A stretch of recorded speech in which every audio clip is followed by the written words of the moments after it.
Hi friends, welcome to Gyaniyar. दोस्तों, बात करेंगे टर्बुटालिन के बारे में कि ये ड्रग क्या है, कैसे काम करता है। बहुत सुना होगा इसके बारे में आपने। आज अपन जानेंगे इसके बारे में थोड़ी डिटेल में, तो वीडियो को आप पूरा देखें। संपूर्ण जानकारी के लिए शुरू करते हैं। बहुत सारी समस्याओं में टर्बुटालिन को दिया जाता है। जब आपको बलगम आ रहा होता है, बलगम को बाहर करने के लिए, या आपको अस्थमा है या किसी भी तरह की आपको एलर्जी के कारण जब गले में खराश होती है या कफ बनता है, तब उसको बाहर करने के लिए एक एक्सपेक्टोरेंट्स दिया जाता है। तो वही होता है क्या, टर्बुटालिन।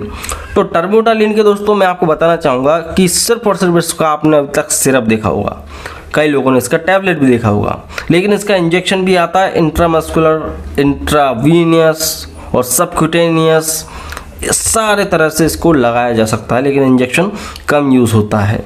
ज़्यादातर आपको टैबलेट्स और सिरप देखने को मिलेंगे। बहुत सारे सिरप हो सकते हैं, कई बहुत ज़्यादा है। आप कमेंट कर सकते हैं नाम जिसमें टर्बुटालिन आपको देखने को मिला हो। सो बात करें दोस्तों टर्बुटालिन की, तो टर्बुटालिन बीटा 2 रिसेप्टर्स पर जाकर वर्क करता है। हमारे शरीर में कई तरह के रिसेप्टर्स होते हैं, उनके अलग अलग काम होते हैं। तो जो बीटा 2 रिसेप्टर होता है, बीटा 2 रिसेप्टर्स को जाकर स्टिमुलेट करता है, ताकि आपका जो एयरवेज है, फेफड़ों की नलियाँ हैं, वो थोड़ी सी चौड़ी हो जाती हैं, एयरवेज थोड़ा सा ओपन हो जाते हैं। स्मूथ मसल्स जो होती हैं हमारे अंगों की, वो रिलैक्स हो जाती हैं।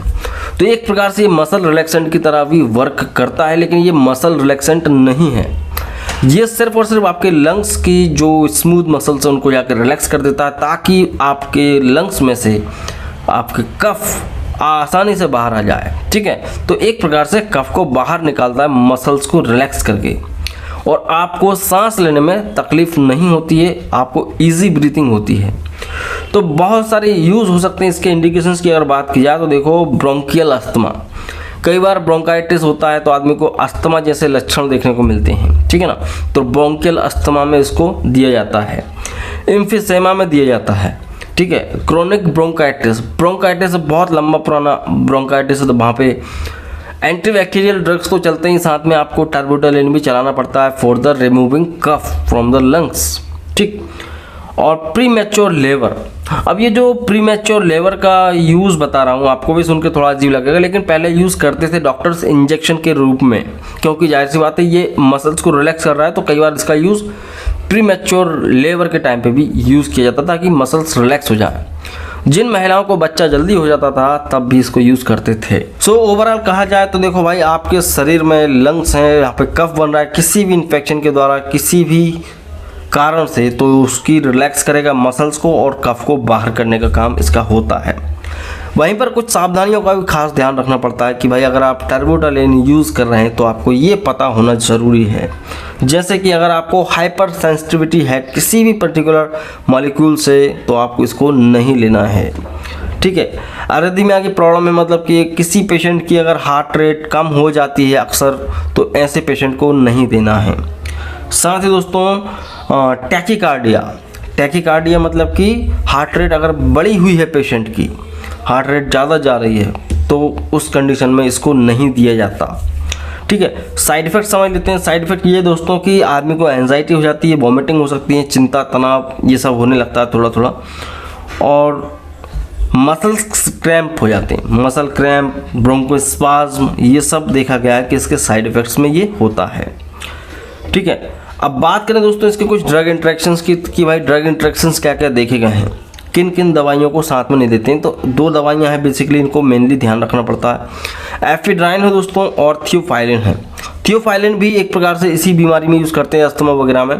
तो हमेशा याद रखो कि थियोफाइलिन को टर्बुटालिन के साथ नहीं देना है, और एफिड्राइन को भी टर्बुटालिन के साथ नहीं देना है। ठीक है, अब बात करें दोस्तों डोजेस की कि भाई डोज क्या रहेगा। तो ओरल डोज होता है इसका। एडल्ट्स का जो डोज होता है, जिसकी उम्र लगभग 18 साल से ऊपर है, उसे अपन एडल्ट कहते हैं। ठीक है, तो 2.5 मिलीग्राम, 5 मिलीग्राम, मतलब कि 2.5 मिलीग्राम या 5 मिलीग्राम दे सकते हैं दिन में 3 बार। ठीक है, अब वो सिरप के ऊपर डिपेंड करता है। सिरप के अंदर मान लो 5 ml के अंदर है, ईच ml, जो भी आप समझ सकते हैं कि सपोज 5 मिलीग्राम पर ml है, तो आपको 1 ml देना है, या 2.5 मिलीग्राम पर ml है तो आप उसको 1 ml देंगे। तो इस तरह से आप कैलकुलेट कर सकते हैं। तो कोई भी आदमी 2 से 2.5 मिलीग्राम या 5 मिलीग्राम सुबह, दोपहर, शाम ले सकता है। और इंजेक्शन की अगर बात की जाए तो देखो इसका आईवी और इंट्रावीनस और सबक्यूटेनियस इंजेक्शन लगाया जाता है। 250 से लेकर 500 माइक्रोग्राम दिन में 4 बार लगाते हैं इंजेक्शन। ठीक है भाई, बात की अगर बच्चों की तो बच्चों में भी इसका काफ़ी अच्छा यूज़ होता है, लेकिन उनके डोज अलग अलग होते हैं। बच्चा अगर आपका जो है छोटा है तो आप उसको 75 माइक्रोग्राम पर केजी बॉडी वेट के हिसाब से कैलकुलेट करके दे सकते हैं। ठीक है, दिन में 3 बार। 7 से 15 साल का बच्चा है, 7 से 15 साल का, तो उसे आप 2.5 मिलीग्राम दिन में 2 या 3 बार दे सकते हैं। होता है दोस्तों टर्बुटालिन। आई होप आप इसके बारे में समझ गए होंगे। वीडियो अच्छा लगा तो लाइक कर सकते हैं। हमारे चैनल ज्ञानियर द मेडिकल चैनल को आपने सब्सक्राइब नहीं किया तो सब्सक्राइब कर सकते हैं। हमें इंस्टाग्राम पे फॉलो कर सकते हैं, और हमारे अदर चैनल दोस्तों ज्ञानियर ब्लॉग्स और असरदार आयुर्वेद, इनको भी एक बार चेक करें। तो आप देख रहे थे ज्ञानियर द मेडिकल चैनल। मैं मिलता हूँ आपसे अगले वीडियो में। जय हिंद, वंदे मातरम।